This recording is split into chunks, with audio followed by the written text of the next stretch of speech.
Hi everybody, thanks for checking out the week in Marvel Avengers Alliance. Today is Friday, June 3rd. We're going to call this episode the Inhuman Edition, and today's background music is brought to you by a half hour of Rob Scallon doing 12-string guitar. So, let's take a look at what we've got going on today. We have a gold sale plus a new Heroes for Hire bow binding type item that summons Inhumans, and we will take a look at it in this video. First, we're going to see that we have a major lockbox sale going on. We have Howard the Clucky Duck, Bucky the I Can't Make Up My Mind, Shocker, Sparking, which is Electro. If you don't have Electro, I really recommend you get him. Reptilian, which is the Lizard, Enchanting, which is Enchantress, who has definitely fallen out of PvP favor and is squishy as hell. Mischievous, which is Loki, that's probably worth a pickup in today's era of potentially very high magic usage and desire to go first. Atomic is Hyperion, he who gets blasted by blasters. If you go the Bruiser version, which why wouldn't you, the Bruiser version does have better ISOs. We have Mimetic, which is Taskmaster, and we have Icebox, which is Blizzard. If you need to spend some money on all these, my power ranking would be Electro as a high number 1. Winter Soldier is growing on me. Howard the Duck I would pick up for the Tactician bonus. Lizard is pretty solid, but he's fallen out. I would definitely go with Electro as a number 1, Loki at, believe it or not, I can't believe I'm saying this, Loki as a number 2 over there. And the rest are just kind of eh. Taskmaster's a lot of fun. Taskmaster definitely has a lot of fans. So let's go ahead and jump in and take a look at this item. So as I'm equipping this, and as I eventually get over to full screen, what's happened this week? Well, we had PvP Season 30 end. Oh wow, it's right there at top. Attilan's Call. Or Attilan's Call. So PvP Season 30 ended, and of course we know what the debacle is on that. We're not going to talk about that too much because I've done 2 videos on it. I've done my plea to play Dom, and I have also done my PvP ideas video, which is basically spawned by how bad the season was. So we won't get into that. Look at the previous 2 videos on that. We had the Spec Ops for Jthor and Blue Marvel end. I really do hope people got exactly what they wanted out of it. I think the stars of it, I mean the heroes were pretty good.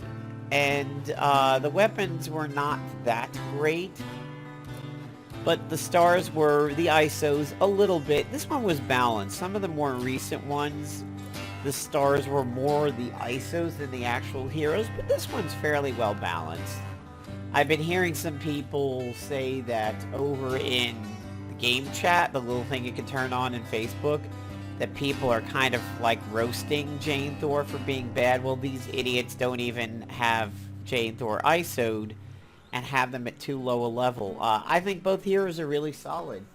I don't know that they have a place in PvP, but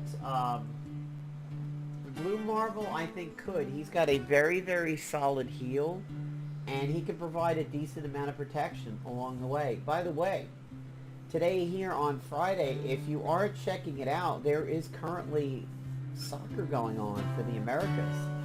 And even though the show started at 8 o'clock Eastern time, the kickoff is still not happened yet. But if you want to root for American soccer, man, go check it out on Fox Sports 1. Jthor is going to be pretty decent as a scrapper, especially if you had that quick action ISO. The fully charged one wasn't super necessary because you could definitely build a team around her that supercharges her anyway. Over here in Mission 1, the Dino Claw was very good. I did get it. Very happy about that because of Mangle. The follow-up, I didn't see too many of the follow-ups, but the Exploit Bleed gets pretty good on the second shot. This little daggery thing actually does get up there in damage. Mission 2 had the kind of trash Temporal Blaster. I don't like this item. I've said it several times and I'm going to continue saying it. I don't like it. Tried to find the bifurcator, didn't get it. I've heard some people say it's been nerfed. Other people say no, it's still pretty good. The magic ring is definitely a key, especially now with the new tactician suit. By using this thing as a quick action with the new tactician suit, you're going to drain stamina along with dropping Bane and Meteor Swarm, potentially more Meteor stacks if you are running Null. Plus it's magic, so it's going to hit those pesky little intangible people. And then of course down here in the final mission we had some more pieces of the set. I have the mace, which I'm happy about. I don't really own any other pieces of the set. I didn't get the 2 to drop over here, and I did not buy the 1 for gold because I only had the 1 piece. So I don't have the blade, but I do have that nice little mace, which is really good for several bosses in Chapter 10. It's really good on Bastion, and it is really good over here on the Mandarin. So we've dealt with the Spec Ops wrap-up, we've dealt with the PvP wrap-up. Today's daily mission is flyer only, and it is gear. And let's take a look at that Attilan's Call. Let's see what this thing is like. Beetle, by the way, I am really happy with Beetle. I really like her a lot. As a matter of fact, I'm going to get her out of the deck when we go into the simulator here. She is capable of doing some pretty nasty damage, actually. And it's not too hard to set her up for that. I mean, right at level 1, I was enjoying the fact that I was playing that hero. I just liked her instantly. And occasionally, she just seems to come out of nowhere and do some really peppy damage. I'll see a hit from her go out and be like, whoa, that's nice. One of the best things you could do for her is feed her Opportunist. So that's why Hank Pym is in there. What I like to call the better Ant-Man. Some people, of course, are going to disagree with me on that. They like the other one, but I've never been that fond of him.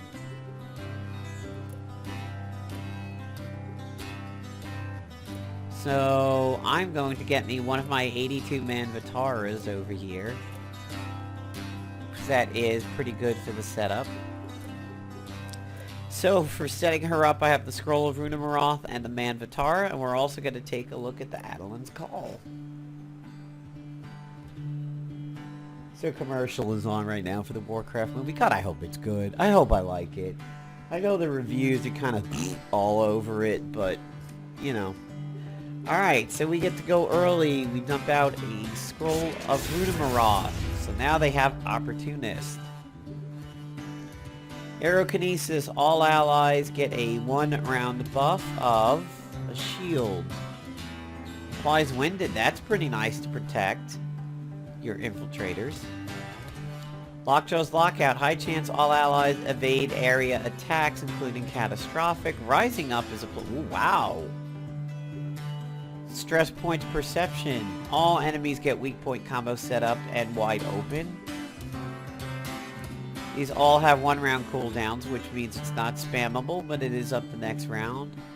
Harmonic Tremor starts cooldown, ranged and sonic. Brutal Strike, Catastrophic, Deadly Crits, Fine Star. We're stunned and hobbled. And over here is Black Bolt's Whisper. All enemies get incapacitation and they get buff blocker. So let's see. We have Black Bolt. We have Crystal. We have Lockjaw. We have Karnak. Who is this supposed to be? This doesn't seem to be Medusa. It's not Thane. Does anybody know who they're going for on this one? Because Gorgon. I'm sorry. Gorgon, maybe? Because of the finest hour and everything? Harmonic Tremor. Maybe. They might be going for Gorgon, but odd I don't see a little bit of a nod to Medusa in this, and there's nothing towards Thane. Alright, so let's go with Lockjaw's Lockout.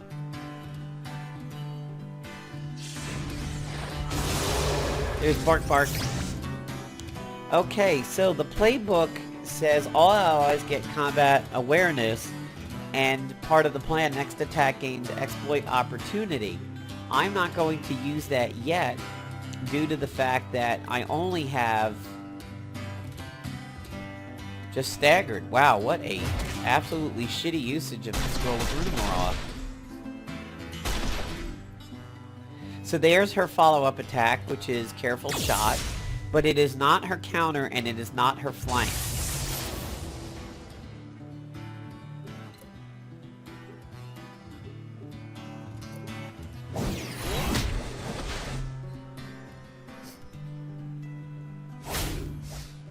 Ah, there's Pim's ISO in action. That's his dodgy ISO.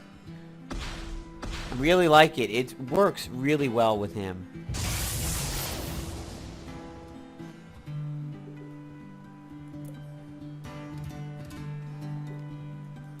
Let's see what we got. Off balance winded. Let's Goliath punch that one. So we know they don't have counterattacks now. And they've got a lot of opportunity buffs, so let's go ahead and see what happens if we try to exploit it over here. The gun says that it has a little bit higher damage, but that's okay. It's pretty solid, actually. Now I'm gonna smack the whole team with the man van. As I like to say, the Christmas tree section of my inventory.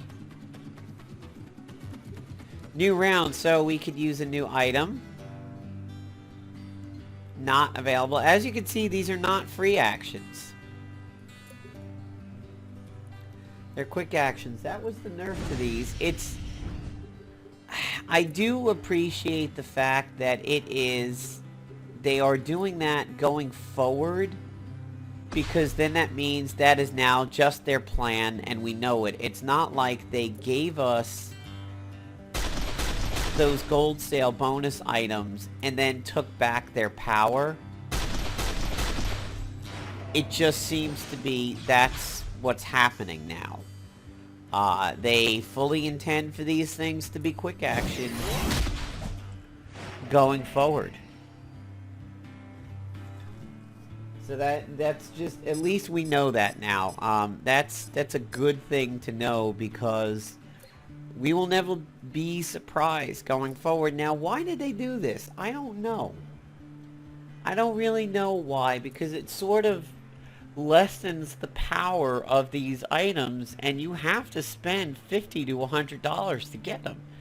You would think, hey man, look, if you're gonna drop 50 bucks on these, you want it to be decent.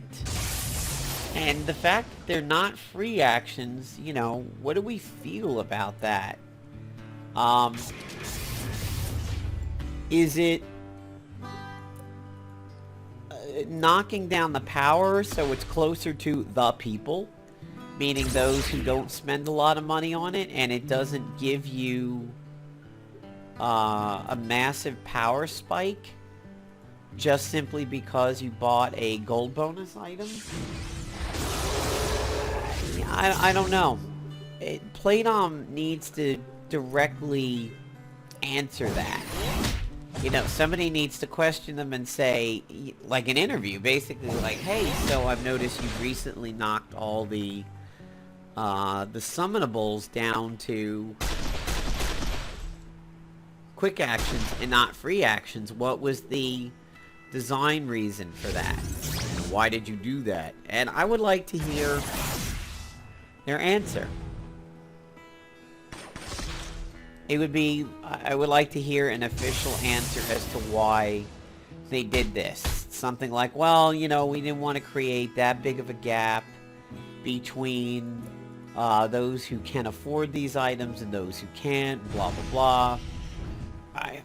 We felt free actions are too strong in PvP. And, you know, we were encountering incredible combinations like the bow with the null stacks. I don't know. I definitely would really like to hear, though.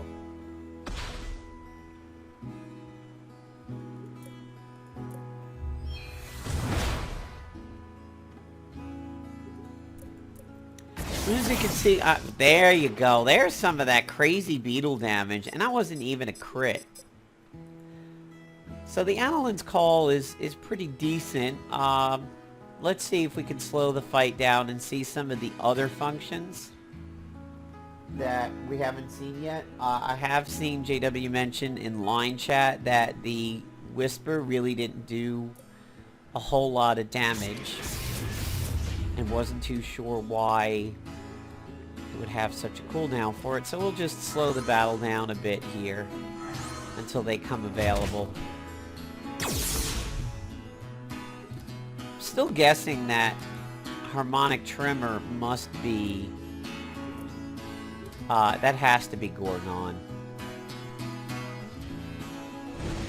Honestly, the shield thing, I could see the shield thing being pretty solid, and that whole rising up one, Lockjaw and Crystal, I definitely think are going to be some of the power items in this. But we haven't seen it proc yet. I'm just going to keep going through these.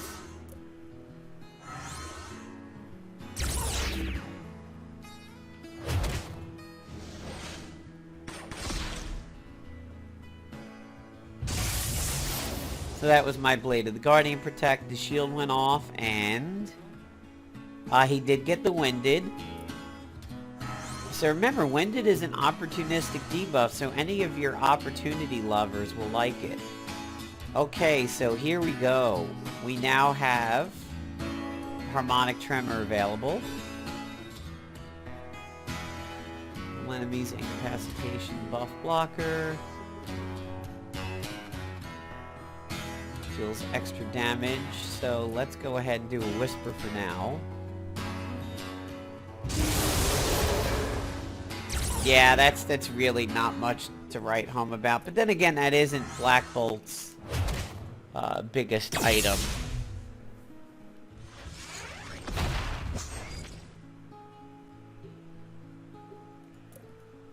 Let's get a little bit more opportunist on him over here.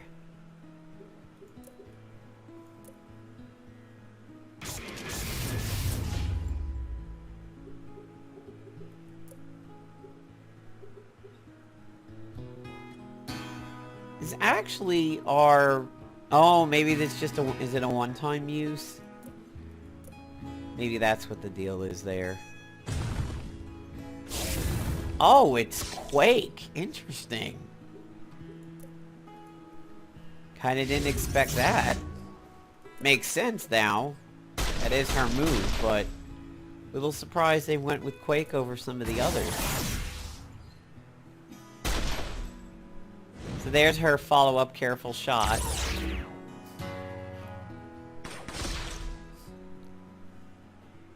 It remains to be seen if the Deb works against Beetle. If the Deb is still really popular being an anti-cloak and dagger item, it also may work against Beetle in the future. Yep, okay, so they're single use. That's not surprising.